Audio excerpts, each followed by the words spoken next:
In the future, the world is divided into two sides, the rich people on the offshore and the poor people on the inland. When the poor people turn 20, they have one chance to pass a selection program called the process. The chosen ones are the 3% and they never return. In the year 104 of the process, Michelle hears a voice from her earpiece telling her the gates to the selection process are open. A huge crowd in the inland is already making their way there, so Michelle meets with her friend Bruna and they join the walk. After climbing a very long path up a hill, the participants arrive at a facility where they're disinfected and given clean clothes. Then Ezequiel appears to explain that only 3% of them will be chosen to go to the offshore, where the founding couple created the perfect world. He also mentions there are rebel groups that want to destroy the system, but he swears they'll never win. Ezequiel talks directly to some participants using their names as a form of manipulation and makes everyone chant words of gratitude for the process. While the candidates are directed to the interview rooms, Ezequiel meets with Aline, who he doesn't recognize. She explains she was sent to do a routine evaluation of the process, which was a last-minute decision. After checking her identity, he goes to complain to council member Nair, who reminds him this year's process is important than usual because for the first time in 100 years, someone was murdered offshore. Since Ezequiel chooses who will live there, the community blames him for sending a murderer and other council members want to replace him. After the call is over, Ezequiel puts his head in water until he can't take it anymore. The participants are being asked all kinds of questions. Some are riddles to test intelligence, others are as more personal questions about things like their hygiene habits or their personal beliefs. A girl is too nervous and can barely put 2 words together, so she's eliminated on the spot. A boy gives lots of confident answers, but interviewer Denise can tell it's all memorized stuff with no actual personality or originality and kicks the boy out too. The guy protests so much that he has to be dragged out by force. Michelle is asked if she knows anyone who made it through the process and answers her boyfriend, swearing she doesn't want to pass only because of him. However, she still wears the necklace he gave her, so the interviewer dares her to take it off to prove she wants to go offshore for herself. After she does so, the man tells her she did the right thing because her boyfriend's profile says he's dead. Back to Ezequiel, he's called by Kasia because they've caught a member of the rebel group known as the Cause.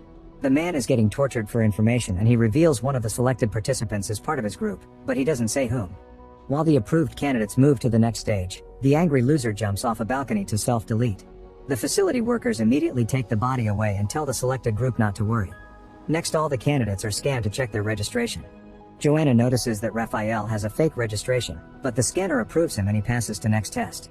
The candidates are given a pile of blocks and 3 minutes to assemble as many cubes as possible. They expect a minimum of 9 and fewer will result in elimination. When the test begins, many participants just grab a bunch of pieces for themselves, but Michelle notices that Fernando is struggling to reach because of his wheelchair and she pulls blocks over for him.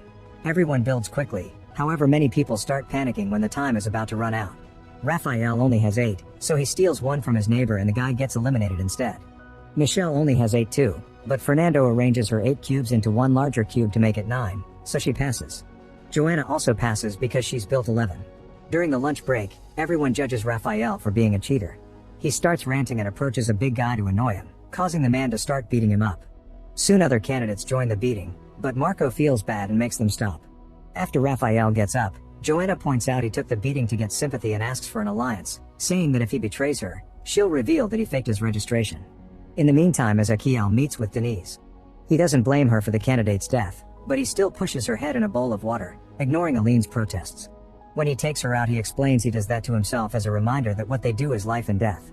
Denise leaves after saying she understands, only to return a moment later to thank Ezequiel for everything. At that moment, Kasia tells Ezequiel they have a lead. Michelle and Bruna are pulled away from lunch and taken to Kasia. She covers their eyes with a black compound and leads them into a room, where she removes the compound and tells them about the mole. Their intel says this mole lives on the same block as the girls, meaning one of them must be the rebel. The girls swear it's not them, so Kasia gives them 3 minutes to confess or she'll kill them both. After Kasia leaves the room, the girls have an argument since they both keep on swearing they aren't a rebel. In the end, they agree to attack Kasia to escape. Then Michelle starts remembering all the training she received with the rebels. She never had a boyfriend. The necklace had been a random prop for a makeup story that could earn her sympathy. Michelle joined the cause because she wanted revenge on Ezequiel for killing her brother. When Kasia comes back, Bruna attacks her and immediately gets shot. Michelle tries grabbing Kasia's gun, but Ezequiel arrives and gets it first. He just pushes Bruna's body off Kasia, who now believes Bruna had been the mole. They ask Michelle to keep the secret and they send her back to the waiting room. Then Michelle finds a corner to cry in private. Next, the candidates are put through a physical examination. When it's Fernando's turn, the scanner detects the wheelchair and rings an alarm, so he's taken away. In a lab, a doctor confirms he can't feel anything on his legs and injects a green substance into a bruised area on his back. A glow appears for a few seconds, and after feeling some pain in his back, Fernando is shocked to feel his legs again. The doctor explains this will only last for a few minutes, and to get the full treatment he must pass the process. Fernando gets back on his chair and joins the candidates going to their next test. The room looks like a house containing mannequins in various positions. The participants are told to analyze the scene and figure out what happened to a blue mannequin, who appears in distress. While Michelle's group starts looking for clues, they keep hearing the speakers announcing what groups are being eliminated for getting the answer wrong. Michelle notices the mannequins have vaccine scars, meaning they're from the offshore. After lots of observation, Fernando shares his theory: the hostess inviting some friends for dinner because she wanted to poison the woman her husband was having an affair with. Fernando is proud of his conclusions and wants to press the button to contact the examiner, but Raphael stops him, saying that solution is wrong because the process wouldn't show them adultery and murder happening on the offshore. He thinks the dead mannequin is allergic to silver because everyone is wearing something made of metal except for her. Most of the group brings out objects that confirm the theory, and when they press the button to share it, they're told they're correct. Everyone in Michelle's group passes except for a boy who did nothing to help. During another break, Joanna brings Lucas to the bathroom so they can get dirty inside a stall, not knowing there's another candidate that can hear them. Meanwhile, Aline notices Ezequiel leaving the building. He's outside, gathering some things hidden under rocks to disguise himself. Aline uses the security cameras to spy on him and is surprised to see him in a bad neighborhood posing as a beggar. When he finally realizes the cameras are following him, he runs away, dropping a bunch of food in the process. Moments later, the candidates are divided into groups of 7 and sent to another room. There's a bag with only 6 coins, and after 15 minutes, only those holding a coin will make it through. If after 15 minutes they haven't chosen who is out, the whole group will be eliminated. Raphael immediately grabs a coin and announces he's keeping it, so Marco grabs him with great strength and forces him to drop it under threat. They keep all the coins in the bag and start the discussion. However, the argument goes on for a while and they can't reach an agreement. With only 5 minutes left, they decide to draw names using Agata's scarf. They make strips and whoever picks the shortest will be out. Joanna is the loser, so everyone else grabs a coin from the bag when the examiner comes by. Yet when Lucas reaches in, he finds the bag empty. It turns out Joanna hid a coin all along, and now she leaves with the winners while he's kicked out. Afterward, all the candidates insert their coins in a machine to receive drinks except for Joanna, who keeps remembering how men in her neighborhood used to beat her up on the streets. When Ezequiel comes back, he checks the cameras to find himself and runs the facial recognition software, but it comes up with no match. Then he sticks his face in water. Later, Aline sends the footage to Mateus, the council member who wants to bring Ezequiel down. He orders Aline to find out what Ezequiel is hiding. At the same time, Nair informs Ezequiel that Aline is working for Mateus, so he should be careful. For the next test, candidates are called a group at a time instead of being all tested together. Those left in the waiting room watch the eliminated participants left with wet pants. Denise calls Michelle's group and explains they have to cross the tunnel as a group in 5 minutes. Inside the tunnel, they find a countdown and flickering lights that make it hard to see. Soon they start hearing voices and Fernando sees himself walking again. It turns out there's gas in the tunnel making them hallucinate, and they must overcome their paranoia to get out. Soon everyone is frozen in fear except for Joanna, who runs ahead and makes it to the end. However, when she asks to be let out, she's reminded that the whole group must be at the door at the same time. Joanna also keeps hearing voices telling her how horrible she is, but she ignores them and keeps going through the tunnel to push the others toward the door. One by one, Joanna rescues everyone, even dragging Agata by the legs. With only 3 seconds left, they put their hands on the scanner and open the door, which stops the gas at the same time. Afterward, the winning candidates are taken to dorms to spend the night. Agata is still stuck in a panic attack, but the examiner promises it'll wear off soon. Fernando and Michelle chat in private and end up kissing. While Joanna rests, she remembers the day she broke into the house of the guys that attacked her to steal a gun and a bag with supplies. On her way out, she was startled by a noise and she shot her gun. To her shock, the noise came from a toy car and she had accidentally killed a young child. In the present, Joanna notices someone moving around and follows the figure to the bathroom. When she looks into a stall, she thinks she sees the dead child. It's actually Agata, who jumps on her to strangle her. Raphael finds them, and at first he only watches, but eventually he cuts in and stops Agata just in time. Meanwhile, Ezequiel gets an alert on the computer and sees a kid sneaking around. He goes to investigate and finds the child in a hallway. His name is Augusto and he's there because he's hungry. After making sure to delete the footage with Augusto's face, Ezequiel takes him to his room to share dinner. It turns out the food Ezequiel had taken to the bad neighborhood had been for this kid, so he explains he won't be able to visit for a while because he's being watched. Ezequiel gives him a pair of glasses so Augusto can see better. He also gives him a cube to play with. When Aline knocks on his door, Ezequiel hides Augusto before letting her in. She asks why he has 2 plates out and if it's normal for employees to leave the building during the process, but Ezequiel dodges all her questions. After she leaves, Ezequiel gets Augusto out of the building and tells him to never come again. Back to Joanna, She remembers the day she asked a woman to give her a fake registration. The implant had to be inserted through surgery and was under the name of the previous owner, so the girl became Joanna to match it. A few hours later, Joanna woke up from the surgery to learn there was a bounty on her head for killing the child. The woman was disappointed in her and kicked her out. In the present, Raphael finds her and sees the scar. He tells her she isn't a bad person and they make their alliance stronger. In the morning, Joanna and Fernando leave the room and discover the way they came through is now blocked by a wall. While Fernando tells the others that they're trapped, Joanna investigates a vent. Marco tries opening a door and pulling some levers by their beds, but nothing happens. They search the area but there are no employees or food anywhere. Marco discovers a panel on the wall and thinks about the life in his old family home, which makes him realize what the test is. He calls the others over and shows them the lines of numbers on the panel. They need to memorize them and take them to the corresponding room, where they'll pull the levers by matching them to the codes. They must coordinate their movements and do it at the same time to make it work. By moving quickly, the teams pull the levers and successfully activate the vent, which drops some food and water for them. Unfortunately, the gate isn't open yet and the food is enough for only one person. They argue over who should get it and choose to go alphabetically to be fair, so Aguilera eats first. Meanwhile, Aline goes to Ezequiel's room and tries using his computer, which requires a fingerprint to access it. She picks a print off the cube puzzle and uses it on the computer, but she gets rejected. This sends an alert to Ezequiel. Aline continues to search the room until Kasia stops her and takes her away. Ezequiel calls the council and accuses Mateus to send a spy in front of the others. In the meantime, Aline analyzes the print from the cube. Back to the candidates. Every time they solve a series of numbers, the vent gives them more food and the panel resets with another quiz. The team keeps working together without issues and eventually everyone eats something, so nobody is disqualified. Ezequiel refuses to let everyone pass and decides to make a few changes. The candidates keep on working, but the next 10 times they solve the panel, no food is dropped and the group is getting exhausted. An argument ensues and they decide to go to bed for now, ignoring Marco's pleas to keep going. Aguilera stays to keep staring at the panel, obsessing over the numbers.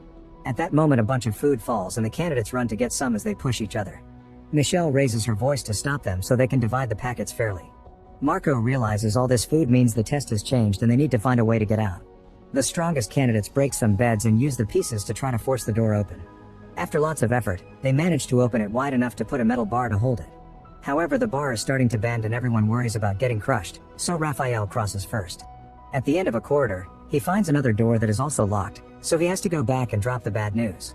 The working team has finished all their food because of the exhaustion, so Marco guides them to try to get food from the others. When a guy refuses, Marco gets so aggressive that he almost kills him, forcing him to hand over the food. Then Marco guides his group to steal the food from every room, sometimes making some candidates hide in tight spaces to keep order. A flashback shows he comes from a family who always won the process and moved to the offshore after letting a child behind to carry on the legacy. Marco also left a pregnant woman before joining and thinks he's some kind of elite. Fernando sees all this from afar and moves ahead to warn the other rooms. Joanna keeps searching the area and finds Aguilera unconscious on the floor, so she takes her shoes. Putting them on her hands, Joanna begins to climb through the vent, only to find Ezequiel waiting at the end. While Michelle, Fernando, and a few others build a barricade, Ezequiel tells Joanna that they did pass the first half of the test, but the point is to teach them the world isn't fair so they'll show their true colors. The gang continues to go after the food and Marco hits a woman with a metal bar, which makes even his own group uncomfortable. Raphael realizes the girl is dead and calls Marco out, but when he tries to punch him the gang stops him. Now Raphael has no choice but to run, and eventually he reaches the barricade. At first the others don't want to let him in, but after he whispers something in Michelle's ears, she lets him pass. Meanwhile, Ezequiel tells Joanna that the candidates started this and they must end it. He also offers some food, but if she eats it she'll be eliminated. He wants her to go back in, finish the test, and prove she deserves better. While Marco's gang breaks the first barricade, Joanna goes back and knocks out a guard with a metal bar. Then she brings out the people Marco had isolated and guides them on a counterattack. A huge fight ensues with the candidates punching and kicking each other all over the place, but Marco's gang still goes down first. Suddenly Joanna yells to make them stop and tells the people behind the other barricade to come out. An alarm starts ringing and both doors finally open, so the candidates rush to get out. An unconscious Aguilera, the dead girl, and Marco's gang are left behind. Marco is heavily bleeding and can barely move, but he makes an effort and crawls to the door, which is now closing. He isn't fast enough and the door crushes him. As the group makes their way out of the building, Raphael thinks about the last night with his brother. It turns out Raphael had already tried the process and failed. This year was his brother's turn, so Raphael put him to sleep with alcohol and stole his implant, taking his name as well. Then he told the rebels that he found a way to join the process again. On a garden, the participants meet Ezequiel, who says only 9% of candidates get that far. When Ezequiel goes back to the facility, he's confronted by Aline, who shows him a picture of Augusto she obtained by analyzing the fingerprint. She hasn't reported anything to the council yet and offers two options. If she talks, he would be confined to the recovery and treatment center until he dies. But she will keep the secret if he finishes the year and resigns by naming her his successor. A flashback reveals Ezequiel used to be married to an examiner named Julia. Whenever Ezequiel was too stressed, Julia would gently massage his head in the water. One day during the process, Julia eliminated a candidate because she had a kid, but she didn't tell this to the other team members when they were confused by her choice. Ezequiel and Julia lived happily for another year, and when the next process started, Ezequiel asked Julia to be assistant to the leader of the process. When the rebels started a riot in the poor neighborhood, the officers shot a man by accident.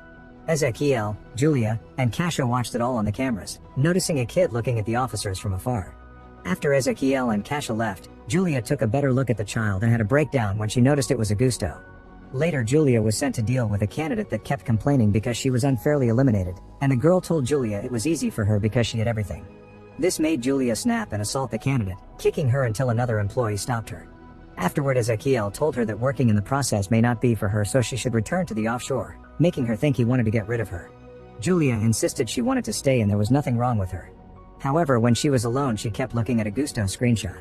The following year, while Ezequiel was busy with the next process, Julia kept using the computer to try to find Augusto's address. This started to affect her sleep cycle and Ezequiel became suspicious.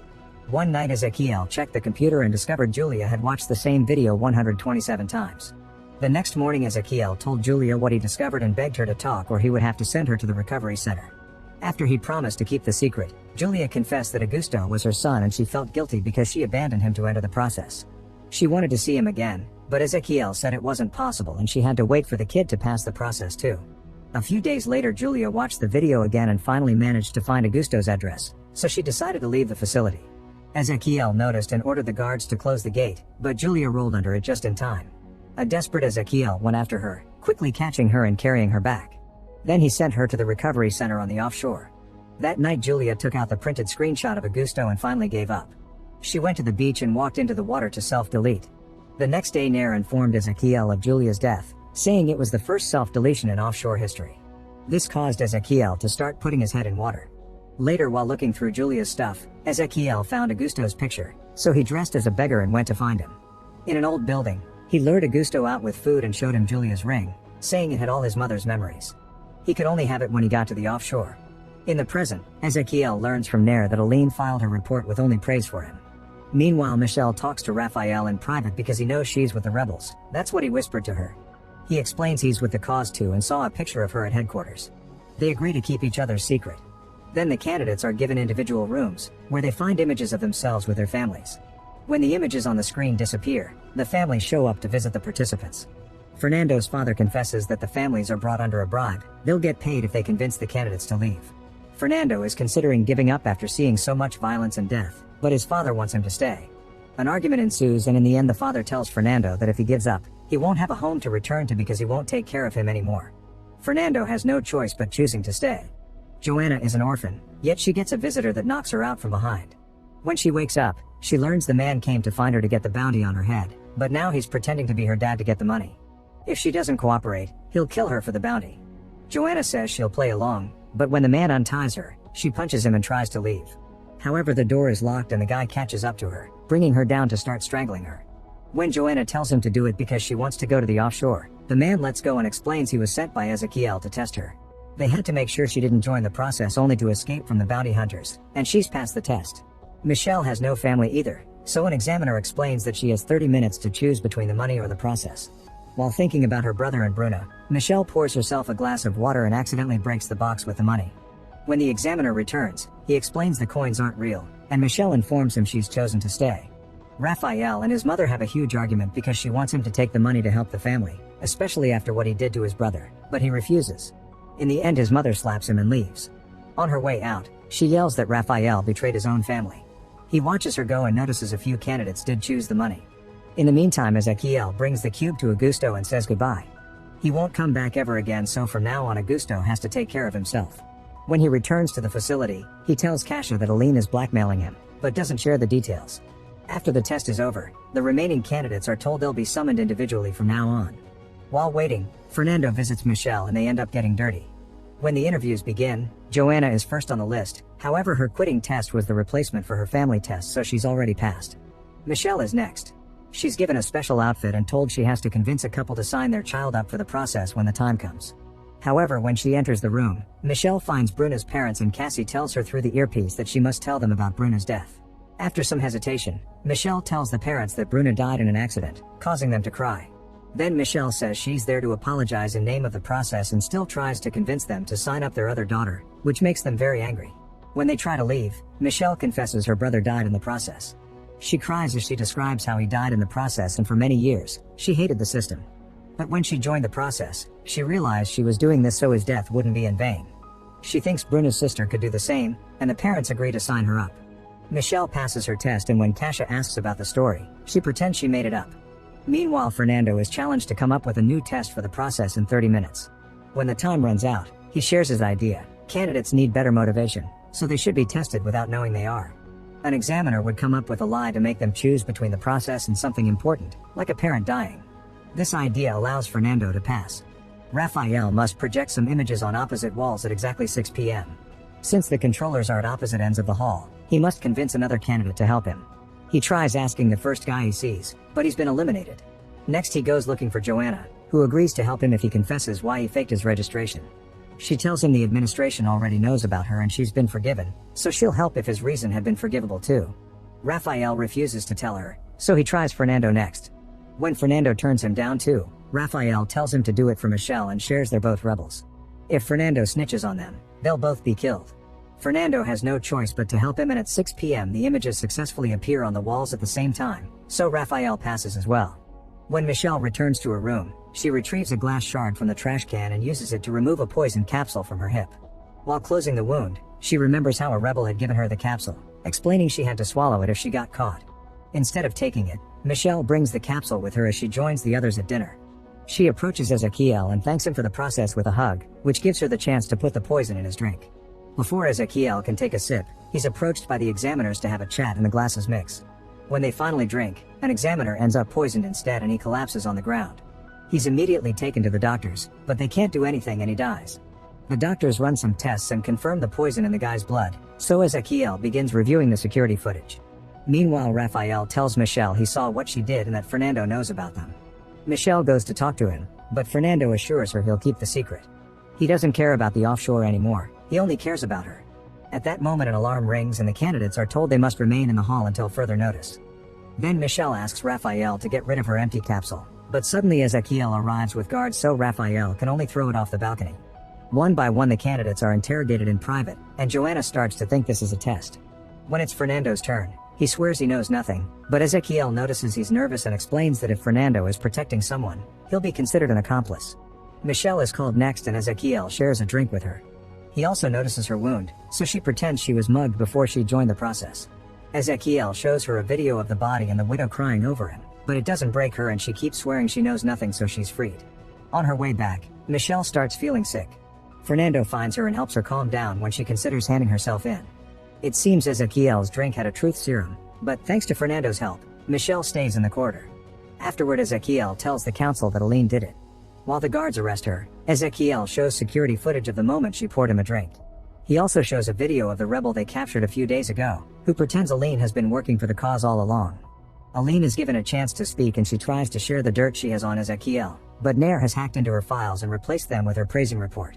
Meanwhile, the captured rebel asks Kasia to keep her end of the deal and end things, but instead of killing him, Kasia leaves. The candidates are sent to their rooms and Michelle finds Ezequiel waiting with the capsule. The next morning, all the participants are awakened with messages of congratulations on passing the process. Fernando goes to Michelle's room, but she's missing and her message is jumbled.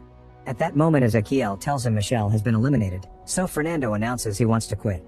He immediately leaves the building and finds an examiner outside who informs him they've used his own test to check his motivation, and he failed. Fernando freaks out and asks to see Michelle, but the gate closes and locks him out. In the meantime, Michelle is being waterboarded, but she won't talk. Ezequiel tells the guards to leave and admits he and Kasia were suspicious of her from the start. He keeps demanding answers and grabs her hair until she explains she wants him dead because he killed her brother. However, Ezequiel shows her a video proving that her brother is happily living on the offshore. He explains the rebels lie to recruit people and that he knows this because he used to be one. If Michelle shares information, he'll let her go, but she still refuses to talk, so he leaves her with more videos of her brother. Afterward, Ezequiel chats with Nair, who now knows about Augusto from Aline's files, and announces she won't support Ezequiel anymore.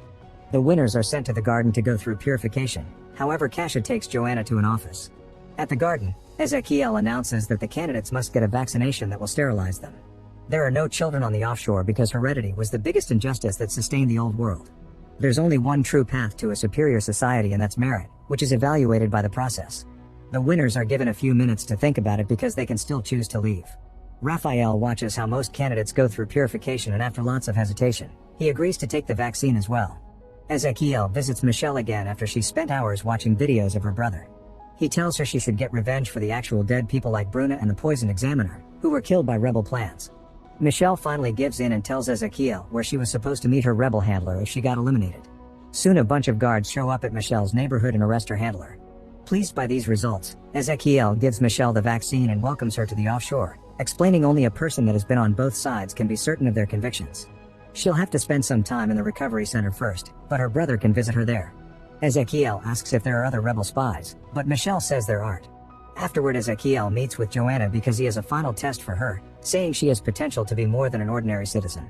He shows her a live feed of the man that attacked her before she entered the process and gives her the chance to kill him by just pressing a button. Joanna almost does it but stops herself at the last second, saying she isn't a killer. When Ezequiel calls her a weakling, Joanna laughs and says he's the weak one because he lost all his humanity. Then Joanna leaves the building and finds Fernando. She tells him Michelle won't come, so he agrees to leave with her. They go back to their old neighborhood and Fernando sees his dad, but leaves without talking to him. At the facility, Ezequiel keeps thinking about all the deaths and throws a bottle at the water bowl before letting the wine fall on his head. Michelle joins the other winners and soon they arrive at the offshore. Make sure to subscribe and turn on notifications so you can watch more videos like this. Thanks for watching.